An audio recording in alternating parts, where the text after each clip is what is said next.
Or base ka ng mga kabinet ninyo, i-apil ninyo og kalabay. No? Ayaw na katulang normal ninyo nga basura. Okay?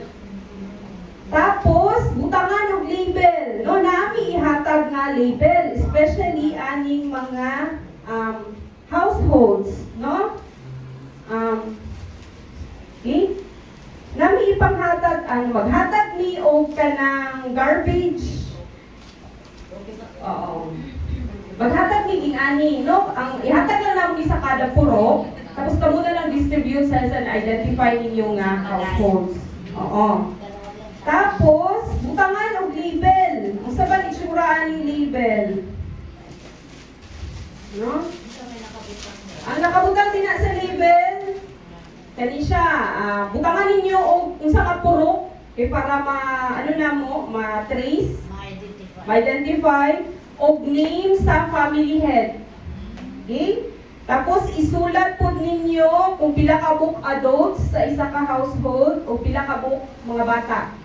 Okay? Para manibala na mo kung pila ka buok ang tao sa sulod sa atong household na gikolektahan natong basura.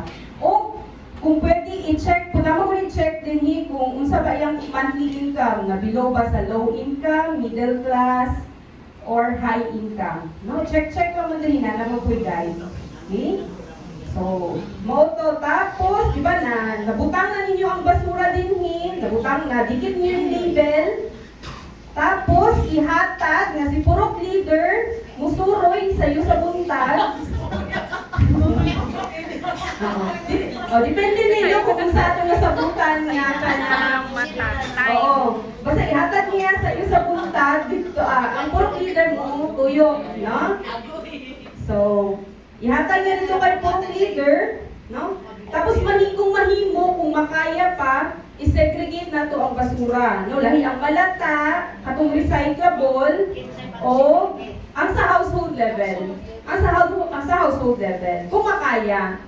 Okay. Kung dili, kami nga mga naa din sa barangay hall, kami ang mag-segregate. Oo, pero in-encourage na mo nga mag-segregate. Oo. So, tatlong buwan yun. Oo. Maghatag mig daghan nga, ingani. Mag-distribute mig daghan nga, ingani. Okay? So, lahi ang sa biodegradable, sa recyclable, o sa kanang dili na din mapuslan. Okay? Oo. Tapos maghatag mo basura sa 3 consecutive days. No? Friday, Saturday, Sunday. Okay, so